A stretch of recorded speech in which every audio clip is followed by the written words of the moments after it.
E a mensagem é clamor que nos transforma. Esta semana eu fiquei preparando este sermão, fiquei lendo o texto bíblico e sinceramente eu fiquei muito impressionado, muito mesmo. Como Deus é tão lindo, tremendo, e Ele ouve nosso clamor. Mas não somente ouve por uma questão de informação. Ah, já sei, já ouvi, já sei que você está passando por uma dificuldade, algo te está afligindo. Não, Deus é um Deus de amor, e Ele ouve nosso clamor, e Ele vem nos ajudar. Mas além de ajudar, esse Deus lindo transforma nossas vidas. Ele dá muito mais do que pedimos. E eu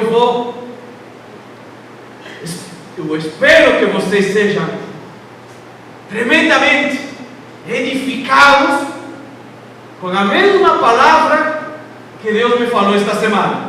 E ela se encontra em Juízes capítulo 6. É uma história tremenda, meu irmão, para ti e para mim, para a tua casa, para a tua família.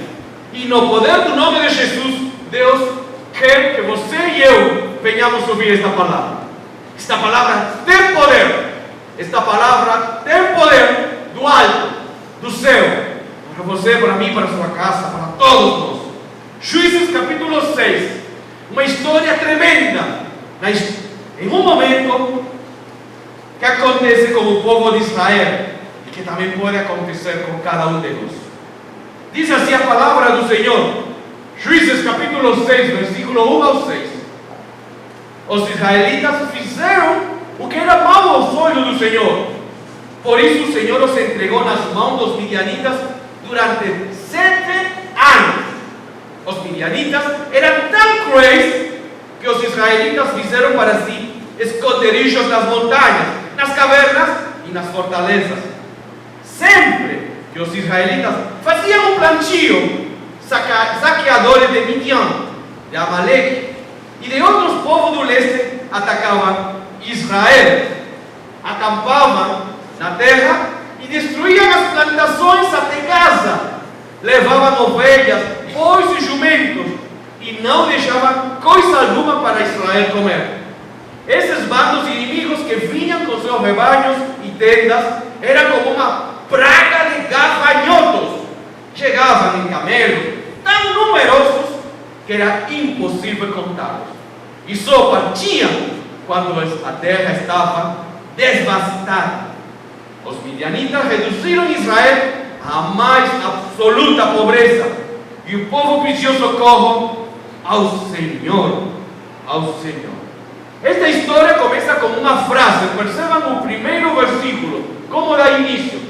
Os israelitas fizeram o que era mau aos olhos do Senhor. É assim que dá início esta história.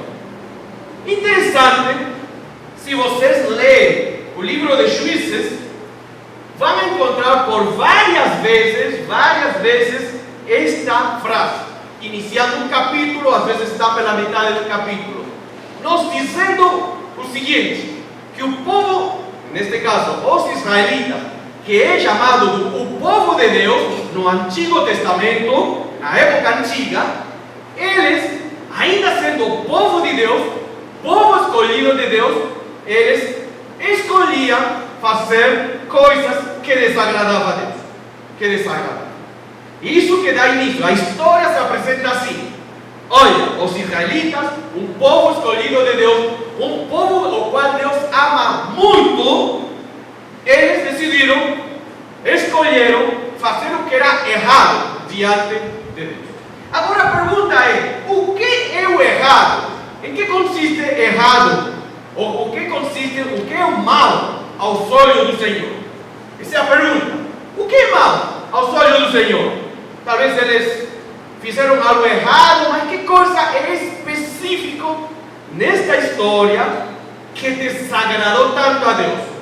No mesmo capítulo 6 de Juízes, versículo 10, traz a resposta. E é esta. Deus agora falando. Disse a vocês, está falando para o povo de Israel, eu sou o Senhor, seu Deus. Não adorem os deuses dos amorreus, em cujas terras agora vivem. mas vocês não me deram ouvidos. É aí o ponto. O que significa o mal para esta história específica que estamos lendo? O mal significa que Israel, ele está morando em um lugar, e nesse lugar tem vários vizinhos. E os vizinhos que estão ao redor do povo de Israel, do povo de Deus, adoram diferentes tipos de ídolos. Por exemplo, adoravam boi, adoravam imagens que não têm poder, imagens mortas, que não têm nenhum poder, não falam, não ouvem, não enxergam. Ainda assim, eles, sabendo que Deus não se agradava de que eles venham adorar esses falsos deuses, ainda assim adoravam.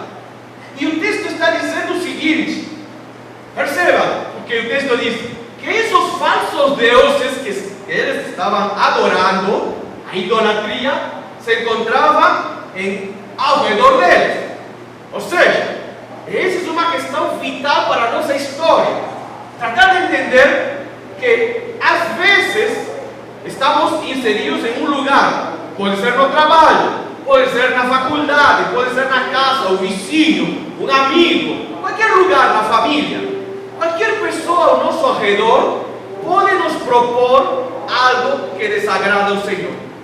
E não, estes povos vizinhos, idólatras, não eram povos que ficavam longe deles, eram povos que estavam ao redor deles. É igual que nós, em nosso contexto, em nossa vida. Nós podemos ir ao trabalho, temos colegas muito bons, colegas do bem, mas temos também colegas que têm costumes errados. E às vezes eles vêm com ideias, com uma recomendação. Olha, quem sabe você pode fazer este jeitinho. Também somos seduzidos no trabalho, às vezes na faculdade. Olha, vem aqui, você pode colar comigo, eu te ajudo. Ou vamos fazer aí um fraude. Ou seja, qual seja o lugar onde estamos vivendo, sempre haverá a possibilidade de nos desviar de um caminho ao qual Deus nos colocou. E, obviamente, fazer o que desagrada aos olhos de Deus. Israel tinha isso. Mas Israel, por que escolheu adorar um boi? Uma imagem de boi? Que loucura! Quem adoraria isso? Quem pode adorar, por exemplo, uma pirâmide? Ou sal grosso, acreditar que sal grosso tem poder? Ou sei lá, quem pode acreditar que uma folha arruda dá boa sorte? Que isso? Quem pode acreditar que uma ferradura de um cavalo atrás da porta dá certo? Quem poderia acreditar nisso? Não fica pensando, a ferradura do cavalo é bom? Ah, sei lá, pastor, olha, eu ouvi uma pessoa, é isso mesmo. Pessoas ao nosso redor vão dizer, olha, a patinha do coelho é bom. Será mesmo? Olha, sei lá, o pastor, tem muitas aí dicas. E tem, eu sei, algumas são extremamente absurdas, loucas mesmo. Louca, não passa debaixo da escada. Por quê? Não, cuidado, eu estou falando. Que absurdo! Mas por que as pessoas acreditam nessas coisas? Por que Israel decidiu adorar um bezerro, um bezerro? Porque a Bíblia diz que Deus, o nosso Deus, o verdadeiro Deus, o Deus é Espírito. Ele não se pode ver, ele não se pode tocar, ele não tem uma imagem, mas nós podemos sentir. Podemos sentir a presença e seu amor, seus cuidados. Só que Israel, o povo de Deus, e como também muitos de nós, queremos tocar, queremos ver, queremos ter a certeza. Agora estou vendo, agora eu acredito. Quero ver se Deus está ao meu lado. Vamos lá. Só por um minutinho, Deus. Agora sim, já vi. De fato você está aqui. Mas Deus é Espírito. Deus não se pode ver. Às vezes Deus permite, por diferentes circunstâncias. Temos isso na história de Moisés, na sarça ardente, mas são raras situações. Na grande maioria das vezes, nós só podemos sentir a presença de Deus, Deus é Espírito, e podemos dizer que Ele está ao nosso lado. Israel tinha a mesma situação. Este povo de Deus, infelizmente, decidiram escolheram por um boi, um bezerro que não tem vida, não fala, não ouve, não faz nada. Mas a Bíblia diz que a consequência, existe uma consequência tremenda quando nos afastamos do verdadeiro Deus. E perceba, não é que Deus se afasta no sentido que Ele diz assim: tchau, vai embora, já não quero, vocês são chatos mesmo, nossa, que ingratos. Não, não é isso. A Bíblia vai dizer que a idolatria, o fato de não confiar em Deus, desse Deus que é Espírito, que está em nosso lado, dia a dia, que nos sustenta, que nos ajuda no trabalho, em todo momento, e procurar, sei lá, qualquer coisa que dá, entre aspas, boa sorte, isso se chama pecado, ou idolatria. E o que acontece com o pecado? Diz assim: por causa de seus pecados, Deus se afastou e já não os ouvirá. Lembre, não é uma questão que Deus diz assim: tchau, acabou, nunca mais, não quero mais papo contigo, vou te tirar do meu WhatsApp, já vou te tirar do meu Facebook, tchau, tchau. Não é esse tipo de afastar. O que Deus está dizendo aqui, com sua palavra, é que nossos pecados são tão grandes, a questão de idolatria, não confiar em Deus e na providência, que nós começamos a não conseguir ouvir claramente a voz de Deus. Lembre, o amor de Deus está aí. Deus nunca deixa de nos amar. Glória a Deus por isso. Mas, infelizmente, não conseguimos ouvir muito bem. Deus está falando, mas nossos pecados atrapalham. Parece que alguém está nos cobrindo nossos ouvidos. E eu disse: o quê? O quê? Não, como? Esse é o problema. E isso foi o que aconteceu com Israel. Israel decidiu, nesta história que estamos lendo, fizeram o mal diante do Senhor. E o que é o mal? Idolatria, adorar deuses falsos. Por consequência disso, eles se afastaram do Senhor, eles perderam essa comunhão, essa relação profunda. E sabe o que acontece quando nos afastamos de Deus e deixamos de ouvir a Deus? Sabe o que acontece? O inimigo nos ataca com mais força. E isso foi o que aconteceu. Diz o texto que imediatamente, por consequência disso, de ter idolatrado, se afastado do Senhor, esses bandos inimigos, os povos inimigos, diz assim, vinham com seus rebanhos e tendas e era como uma praga de gafanhotos. É interessante essa imagem que usam o gafanhoto. Talvez para nós não é muito comum, mas a ideia do gafanhoto é que o gafanhoto ele não vem, quando ele aparece, ataca uma lavoura, ele não aparece de um, ou dois, ou três, ele vem mesmo uma praga. São muitos, são milhares de gafanhotos voando, uma praga, parece uma nuvem. E ele vem e fica na lavoura e vão comendo. Isso que está dizendo o texto. O texto está querendo dizer que quando nós decidimos fazer o mal diante dos olhos do Senhor, nos afastar, o inimigo nos ataca. Só que o inimigo não ataca só uma parte da nossa vida, o inimigo ataca tudo. O inimigo vem completo. É uma decisão nossa. É o que a Bíblia chama da brecha. Abrimos a brecha pode ser qualquer coisa, mas através dessa brecha, o inimigo atrapalha nosso matrimônio, o inimigo atrapalha nossas finanças, o inimigo atrapalha nossos filhos, o inimigo atrapalha nossa paz, nossa vida, nossa saúde. E isso que está dizendo, a praga chega, e chega completo. E aí um diz assim, por que Deus? Por quê? Por quê? Tanta coisa, cada vez que acordo um novo problema. Já não é somente meu filho, agora também minha filha. Não somente minha filha, agora é meu marido. Agora é também o trabalho. E agora é minha saúde. Já não consigo dormir. É a praga de gafanhotos. Não é um gafanhoto, não são dois. É uma praga. O inimigo vem e vem completo. E tudo por quê? Por uma decisão nossa. O mesmo que aconteceu com Israel. Decidiram se afastar, fazer o mal diante do Senhor. Agora, olha a história triste neste momento que Deus está falando, contando através deste texto de Juízes. Olha o que acontecia. O inimigo, já falei isso outras vezes aqui nesta igreja, que o inimigo tem muita astúcia. E o inimigo ataca no lugar onde mais não dói. Lembre disso, já falei bastante. Ele não faz atacar por atacar. Ele pensa, cria estratégia para atacar. E em que consistia este ataque do inimigo? Versículo 3 e 4 diz assim: sempre que os israelitas faziam o plantio, lembra, o povo de Israel dependia totalmente da agricultura, de isso era sua renda de trabalho, isso era o que produzia fruto, dinheiro, podiam viver.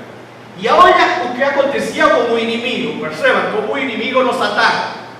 Sempre que os israelitas faziam o plantio, que acontecia?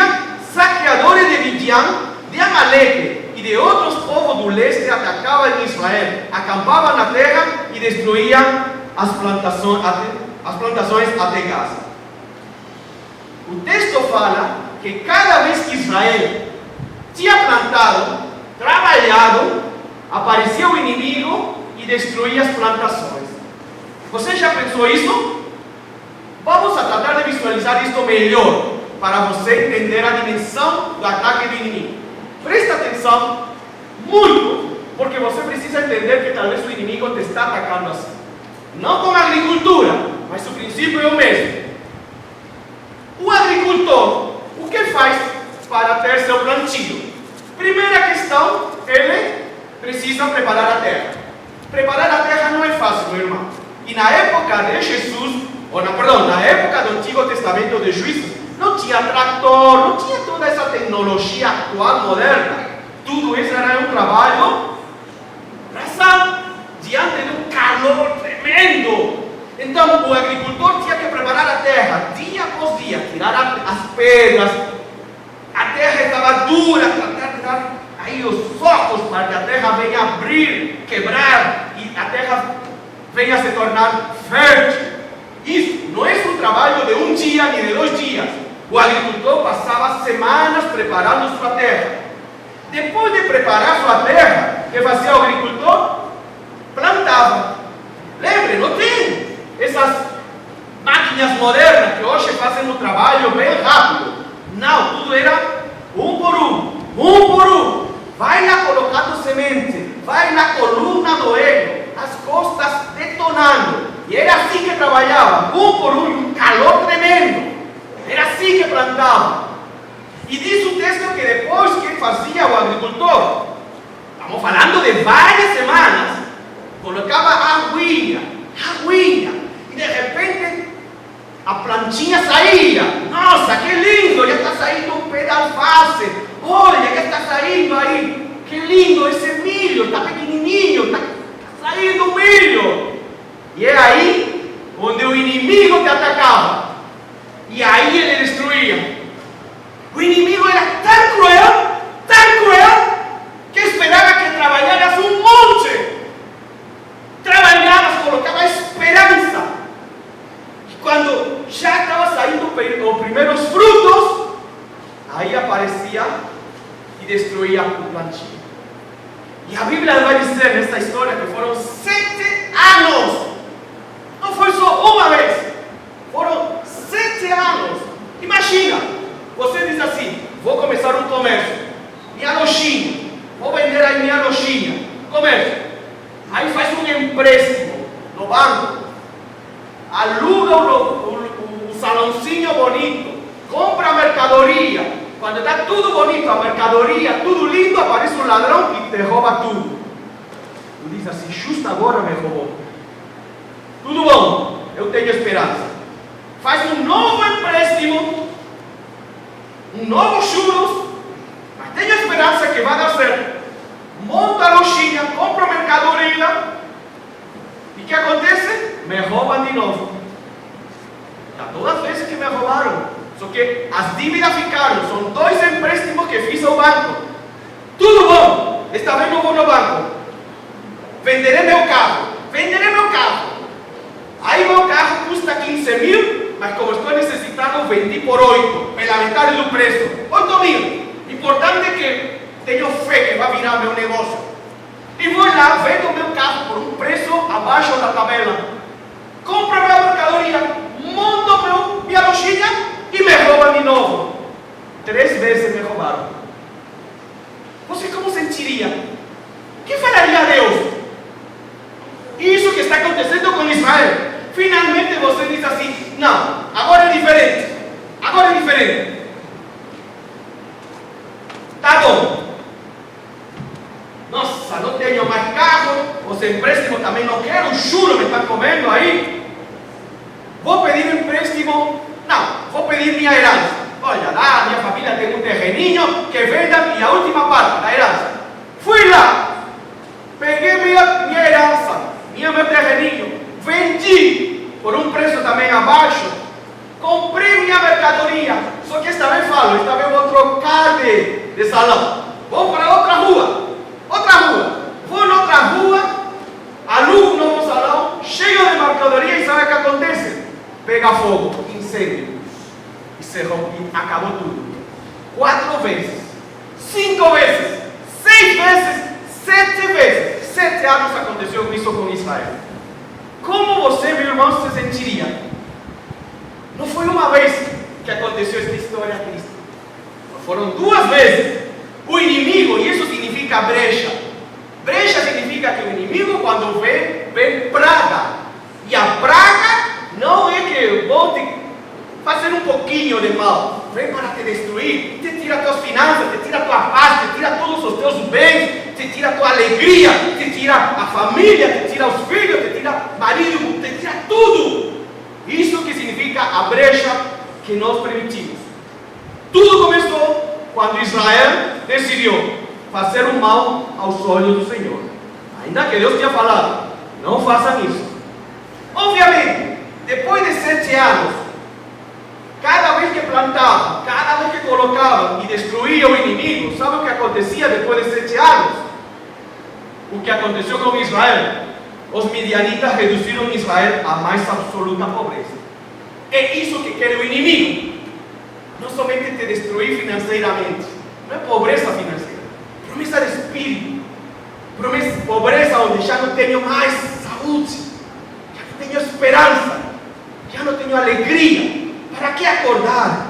Para que sair na rua? Isso que destrói o inimigo.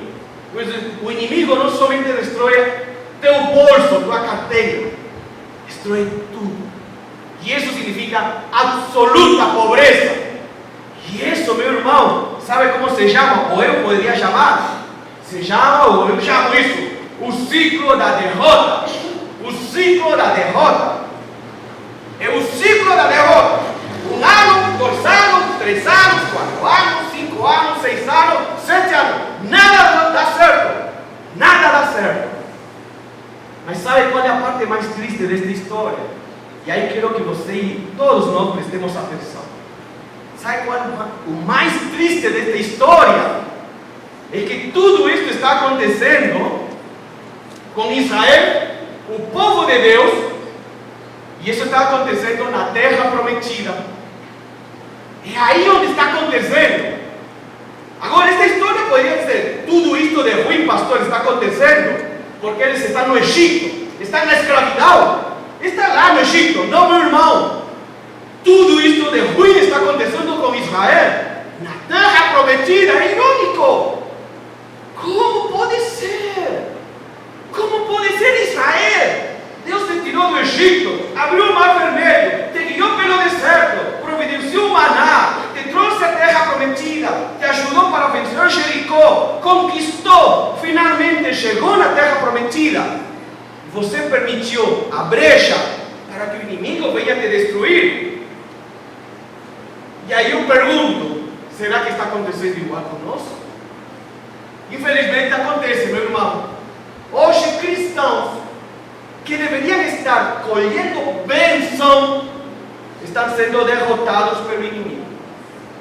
Cristão que é chamado de filho de Deus, cristão que são chamados de sacerdotes, cristão que são um povo eleito, escolhido por Deus, estão sendo chicoteados por demônios, por Satanás, pelo inimigo.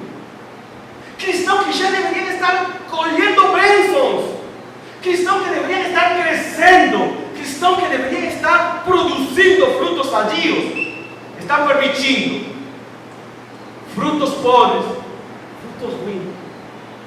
Tudo bom se isso aconteceria se você e eu não fôssemos cristãos. Ok, era na época antes de ser cristão, quando éramos escravos do pecado, éramos guiados pelo mal. Ok, mas agora que temos o Espírito Santo dentro de nós, permitimos que o inimigo nos ataque e nos venha a destruir. Agora que nós temos a sabedoria da palavra de Deus, permitimos que o inimigo venha a destruir nossas colheitas. Isso que é terrível desta história. Cristãos hoje, acontece com cristãos a mesma coisa que acontecia com Israel na terra prometida. Estavam sendo destruídos. E olha aqui, a história continua. O versículo 2 fala que cada vez que o inimigo atacava, sabe o que fazia Israel, o povo de Deus? Diz assim: os midianitas eram tão cruéis que os israelitas fizeram para si o quê? Esconderijos nas montanhas, nas cavernas e nas fortalezas. Eles estão na terra prometida.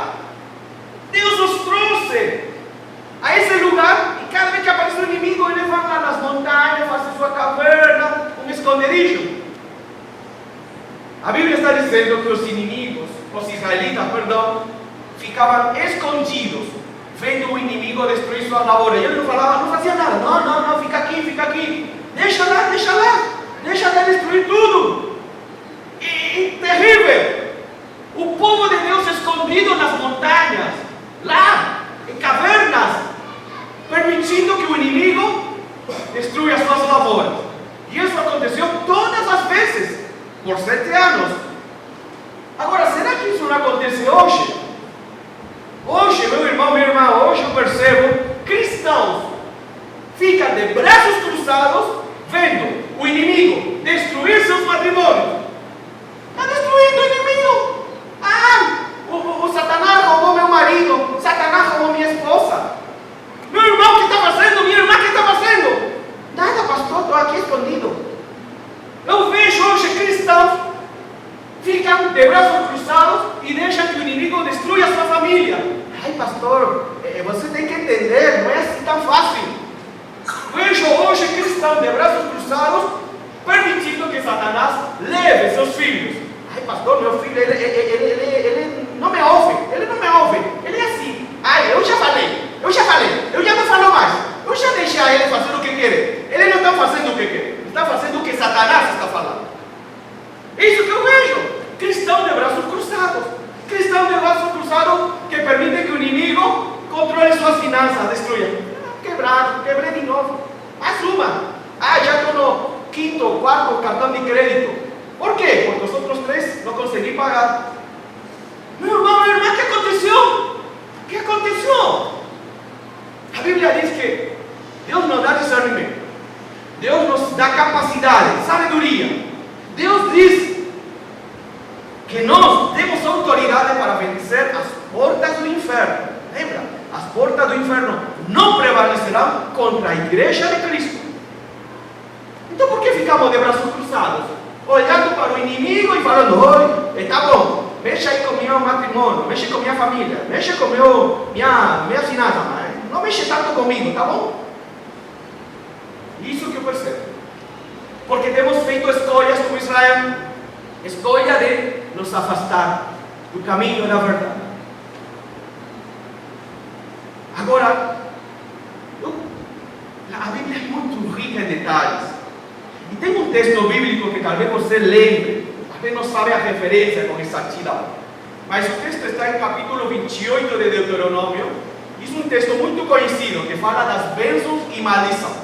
Se você faz tais coisas, será abençoado. Isso é um texto específico para Israel.